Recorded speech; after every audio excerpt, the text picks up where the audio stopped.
Namaste. In this video, we will look at chapter 5, which discusses practical ways geospatial technology is used. We will examine specific use cases or case studies showing how remote sensing, GIS, and GPS help to solve real world challenges. Geospatial technology, also known as geomatics, combines mapping tools, data analysis methods, and location based data to help to see, measure, and understand what's happening on Earth. It supports activities like farming, water use, land use planning, city growth, disaster response, healthcare, transportation, safety, and many other. In this video, we will look at a few use cases in detail. Let's start with watershed studies. A watershed is a land area where all the water drains to a common point like a river or lake. Managing a watershed means using tools and good practices in that area to develop land, water, and plants in a way that supports humans living there and also protecting the environment. As water demand increases, proper watershed management becomes more important. Geospatial technologies are a powerful tool for analyzing and planning this kind of activities. For example, a study in Doddahalla watershed in Karnataka, which often faces drought, used GIS-based modeling for local level planning. Remote sensing like satellite images help to map land use, soil, and land's shape using elevation data.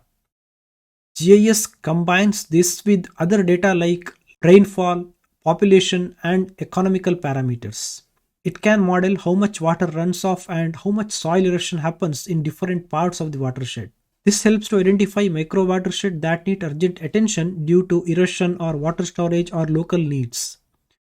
GIS also predicts the impacts of steps like building small dams or planting trees by estimating the water storage and soil conditions. Since GIS is visual, it can help planners to see the progress and check how well the projects are doing over time. Next, let us discuss flood studies.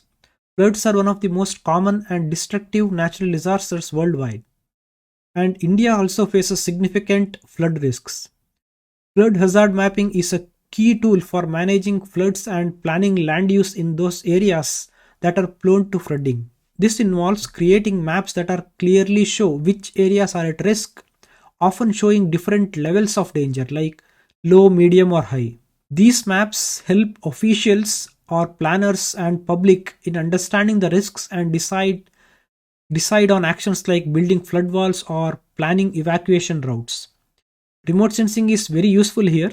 Satellite images, especially radar, which can see through clouds, are great for mapping this kind of floodwater spread during and right after the flood.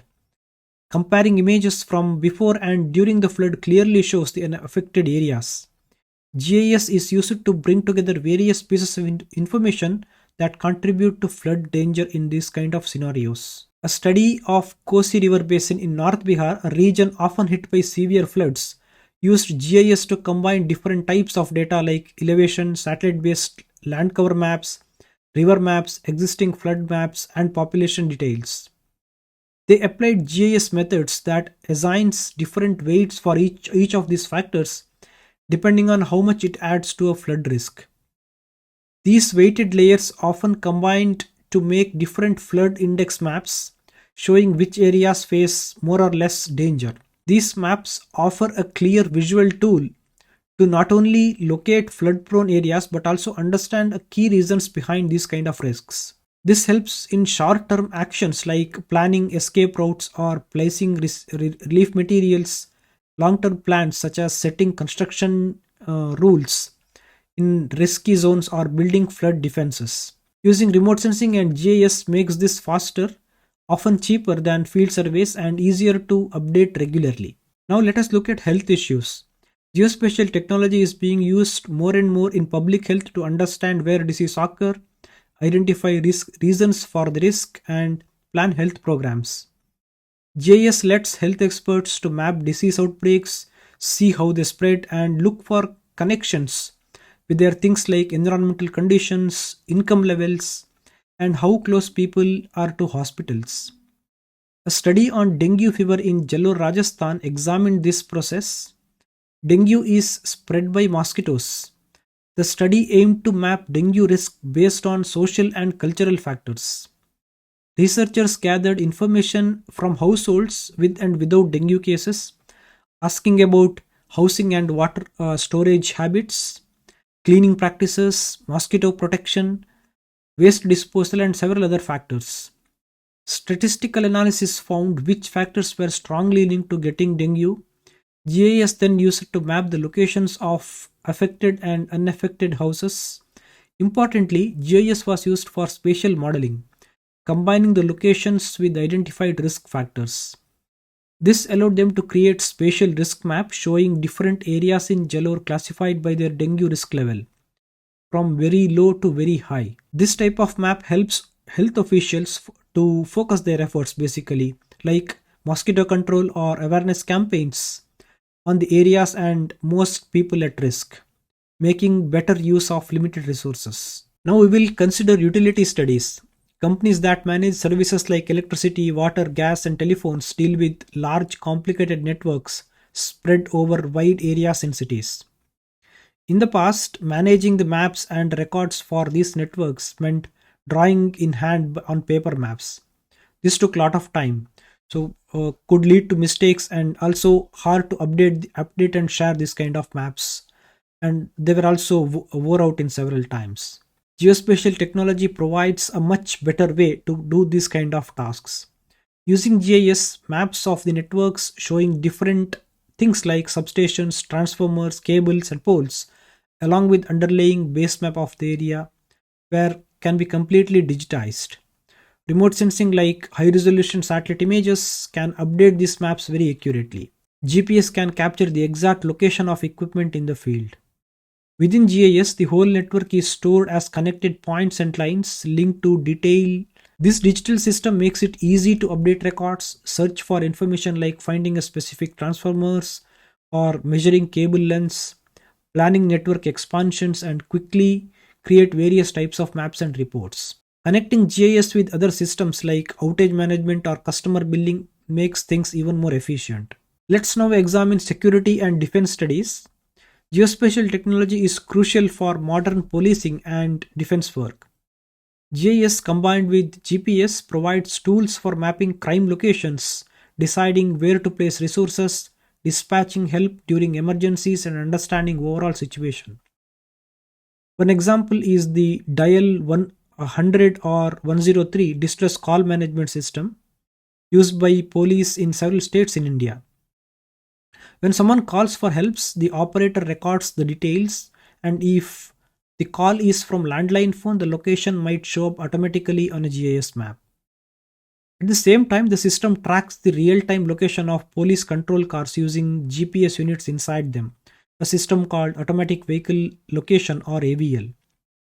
The GIS map shows where both incident is happening and where nearby police cars are. So this lets the dispatcher quickly to find the closest policing unit and find them their location by greatly reducing the response time. The system keeps the record of all actions for later activities. Beside emergencies, police use GIS for analyzing crime locations to find hotspots, planning traffic management, and coordinating with the fire department and medical services. Finally, we will look at urban infrastructure studies. City development authorities and municipal corporations have a complex job of managing city growth and providing services and maintaining infrastructures like road, water pipes, etc. GIS is essential tool for urban planning and administration activities. So one example is shown here using Nasik Municipal Corporation, and similar projects can be found elsewhere also. So here GIS is used to create and maintain detailed, accurate digital maps of the city. These maps includes property boundaries, road networks, utility lines for water and sewage, public facilities like parks and hospitals, land use zones, and many more. Satellite images and ground-based surveys using GPS helps to keep these maps up to date. This combined with spatial databases like many city functions, assessing property taxes by linking the property to tax records, managing water bills, and planning and maintaining infrastructures like road and water supply, providing public health services, handling solid waste collection, then improving slum areas and planning future city growth. So all these activities will make use of these kind of geospatial or GIS layers efficiently. GIS tools lets planner to visualize these kind of different ideas and then analyze them and analyze their potential impact and finally manage city asset very efficiently and ultimately provide better civic services and administration. Disaster and relief management often brings together many of these geospatial techniques together. For instance, after events like tsunamis and earthquakes, satellite imagery is used to assess the damage over large areas. GIS helps to map affected areas, identify vulnerable population, and plan the logistics for delivering aid and relief supplies. GPS is used by rescue teams for navigation in difficult terrain and for tracking the location of relief resources, while satellite communication systems become vital when regular phones are down. That is the end of this video. Keep watching, keep exploring, keep learning. Namaste.